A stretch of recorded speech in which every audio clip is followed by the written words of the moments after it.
You're lying, kid. Ain't no way your daddy's special forces. The words sliced through the spring air like a cold knife. Officer Griggs stood there, one hand on his belt, the other pointing a thick, accusing finger at a 9-year-old boy named Tyrese. The boy stood near the swings of Fairhill Park, small hands clenched, trying to swallow the lump in his throat. He hadn't done anything wrong. All he said was the truth. My dad is in the military, he protects people. But to Griggs, that was a punchline. Tyrese had come to the park alone after school, like he usually did. It was his quiet place. His dad had told him, every warrior needs somewhere peaceful. He'd bring his sketchbook, sit by the benches and draw soldiers with wings, half angels, half warriors, just like his dad. But that day, 2 older boys started picking on him. One shoved his shoulder, the other grabbed his backpack and dumped it on the ground. Tyrese didn't cry.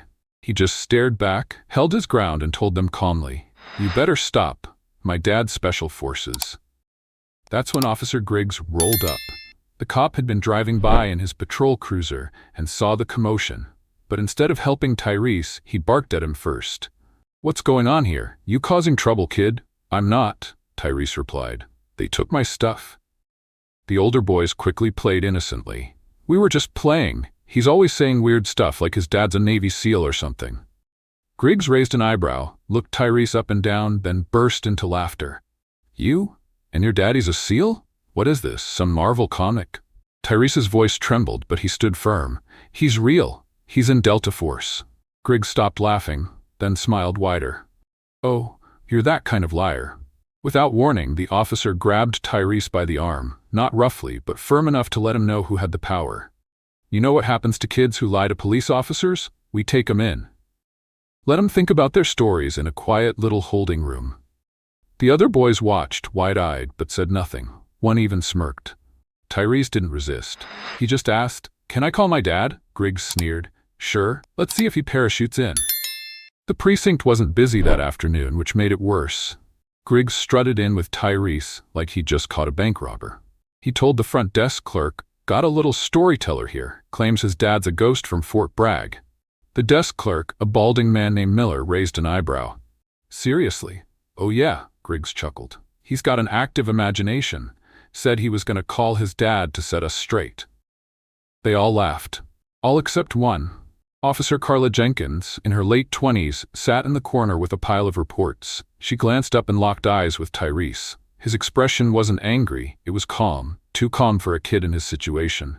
That unsettled her. Griggs led the boy to a side room and left the door open. Carla got up slowly and walked over.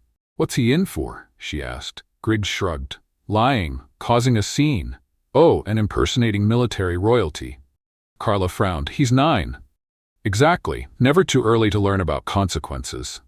She didn't laugh. Instead, she stepped aside and pulled out her phone, quietly hitting the record button. Tyrese sat quietly. His legs dangled above the floor, his hands rested in his lap. Griggs leaned against the wall. "So what's your daddy's name, huh?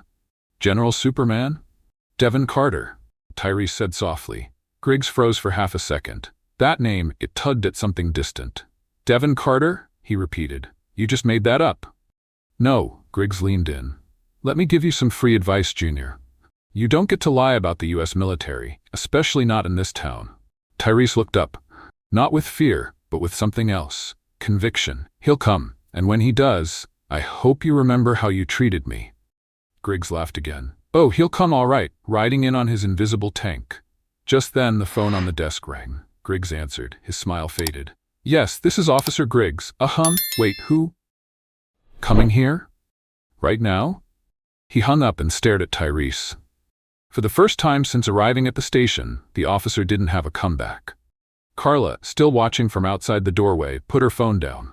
She walked away without a word, but with a feeling in her gut she couldn't explain. Something big was coming, and it was wearing boots. The silence in the room thickened after Griggs slammed the phone down. He didn't say a word, didn't even look at Tyrese. But Tyrese looked at him. The boy didn't gloat, he didn't smile. He just sat there, legs still swinging slightly off the chair, with the calm of someone who knew the truth had already won. Griggs shifted uncomfortably, pulling out a chair and sitting across from him, the smugness fading into something closer to confusion. "Who exactly did you call?" Griggs finally muttered. Tyrese shrugged. You said I could call my dad. Griggs tried to keep his tone level. So what? He's coming down here himself now. Yes, sir, Tyrese said, matter of fact. He doesn't like it when people touch me. Griggs scoffed, but didn't respond. He looked over his shoulder toward the open door, then back at Tyrese. His voice dropped a pitch. I don't care who your daddy is. You lied. That's why you're here. Delta Force? Really? What's next? He trained Batman? Tyrese didn't flinch. He doesn't brag, but I do. Griggs rolled his eyes, got up, and walked out, muttering something about drama kids. At the main area of the precinct, Griggs strutted toward the other officers. Two of them leaned by the coffee machine. Carla was nearby, pretending to be busy with filing, her ears tuned to every word. Griggs clapped his hands together. All right, folks, we've got ourselves a little patriot in room 3. Claims his old man is a war hero with the secret handshake to the Pentagon. Officer Bell laughed. What's he doing here then? Shouldn't he be flying helicopters to school? I know, right? Griggs snorted. Kid looks like he can't even lift a backpack without breaking a sweat, but his dad's out here supposedly training Black Ops ninjas. Chuckles all around. Carla didn't join in. Griggs grabbed a cup of stale coffee and turned toward her. You're quiet, Jenkins? Not buying the Delta Carter fantasy? She kept her eyes on her papers. I just don't find mocking a child that amusing. Griggs raised his eyebrows. Come on, it's harmless. He's a smart mouth. This is just a little scare to keep him straight. Carla looked up slowly. There's a difference between a scare and public humiliation. Griggs smirked. Since when did you become a child psychologist? She didn't reply, but her hand once again slipped into her pocket, recording.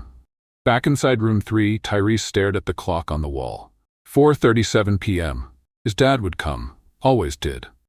Once, when Tyrese broke his arm in a school football game, his dad had shown up at the ER in combat fatigue straight from a flight in Germany.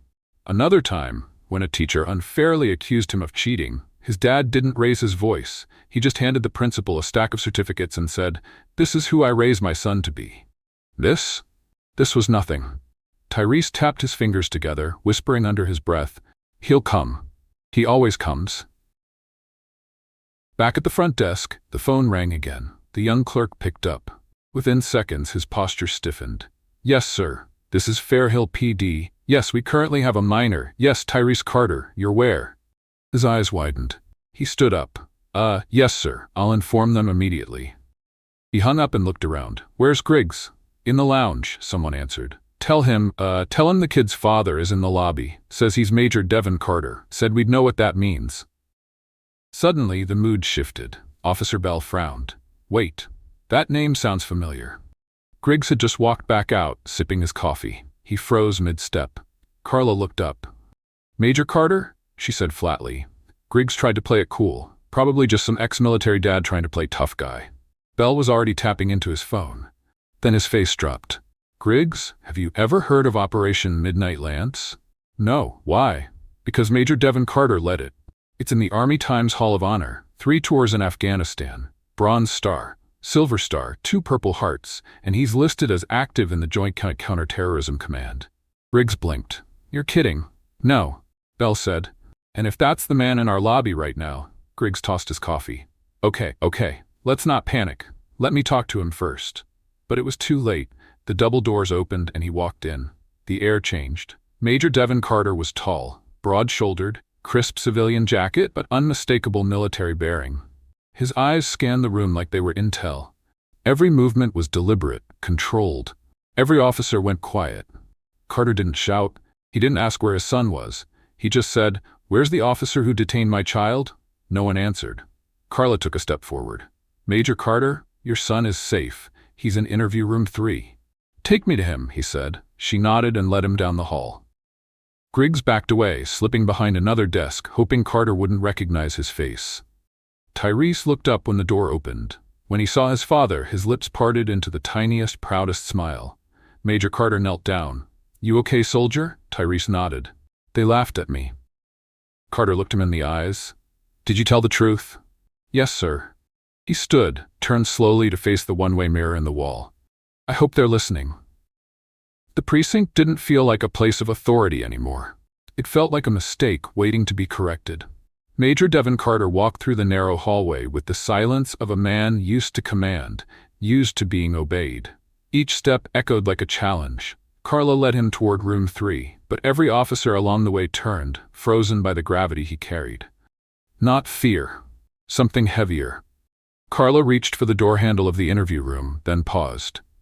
"Major Carter," she said quietly, "I just want to say, I'm sorry. I wasn't part of the arrest, but I witnessed how Officer Griggs treated your son, and I have it all recorded." Carter turned his gaze toward her. Steady, sharp. "Then you're the only one here who understands the weight of silence." She nodded, swallowing hard. "I'll stand by it, sir." With that, she opened the door. Tyrese was sitting upright when his father entered. The moment their eyes met, the tension in Tyrese's shoulders melted. He stood instinctively, like a young cadet, and his father pulled him into a quiet, firm embrace. No words at first. Then Carter asked, just above a whisper, "They put hands on you?" Tyrese hesitated. "I'm okay, but he made fun of you. He said you weren't real." Carter's eyes narrowed, not in rage but in something more controlled, strategic. He had faced warlords, insurgents, and corrupt commanders. But few things burned deeper than seeing his son humiliated for telling the truth. "Sit down, Ty. Let me talk to the people who forgot who they swore to protect." When Major Carter reemerged, Carla at his side, the atmosphere was silent as a funeral. The officers were still trying to look busy, but none made eye contact. Even Griggs was nowhere to be seen, having retreated to the back, hoping to dodge the storm he'd summoned. Carter stopped at the front desk. The young clerk from earlier stood up nervously. "Sir, is there anything we can?" "Get your commanding officer." Yes, right away." A minute later, Captain Howard came hustling out of his office, tugging at the buttons of his uniform. "Major Carter, I was just informed. I deeply apologize for the misunderstanding." Carter raised one hand. Calm. Icy. "I'm not here for an apology. I'm here for accountability." Howard blinked. "I've already been briefed that there may have been an error in the way your son was handled. We're reviewing internal footage." "There's no need," Carter interrupted. "There's audio. Officer Jenkins recorded everything." Howard looked toward Carla. She nodded once, slowly. Griggs, who had just slipped back into the main room, stopped dead. "Sir, I didn't mean any harm. You mocked a child for telling the truth. You accused him of impersonating the child of a soldier, and then you detained him. Alone, no guardian, no charge." Griggs opened his mouth, but Carter wasn't finished. "You laughed at my son for being proud of me." That shut the whole room down. Carter's voice lowered, but his tone sharpened like steel. "Let me tell you who I am, Officer Griggs. I've led missions in Mogadishu and Mosul. I've lost men I called brothers. I've walked into gunfire so others could walk out, and I've spent my entire life defending the freedoms you just trampled." Griggs tried to muster a defense. "Sir, I thought he was making it up. Kids say all kinds of... Truth doesn't need your permission to exist." Carter stepped closer. "You didn't hear a lie. You saw a black child who made you uncomfortable with pride." Captain Howard cleared his throat nervously.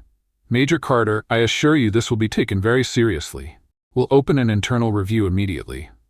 "I've already started one," Carter said. Howard looked confused. "How?" "I'm not here just as a father." Carter reached into his coat and pulled out a slim, leather-bound folder. He handed it to Howard. Howard opened it, and his face went pale. Inside was a Federal Liaison badge, Department of Defense seal shining under the fluorescent lights. Beneath it, a clearance level most officers never even heard of.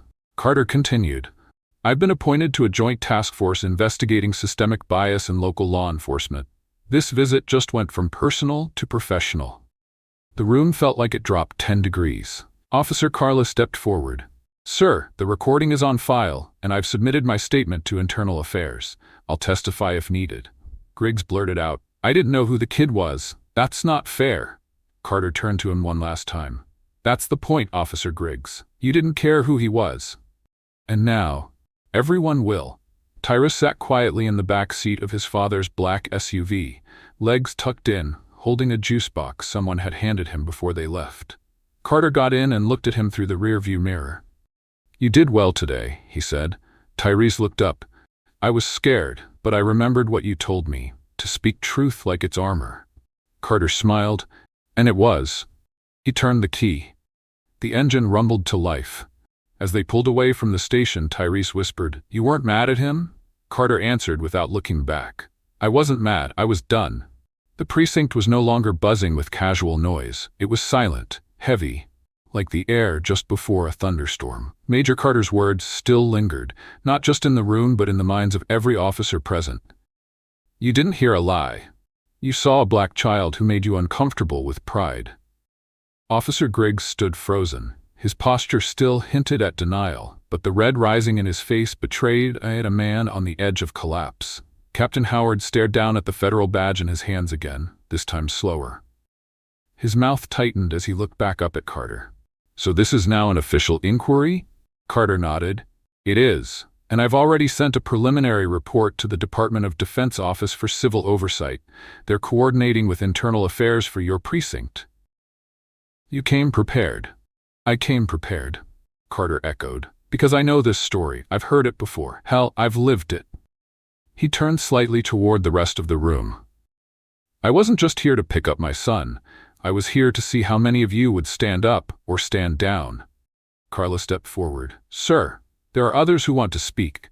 She looked at a young officer, Hernandez, barely 30, usually quiet, always polite. He glanced around, then stepped up.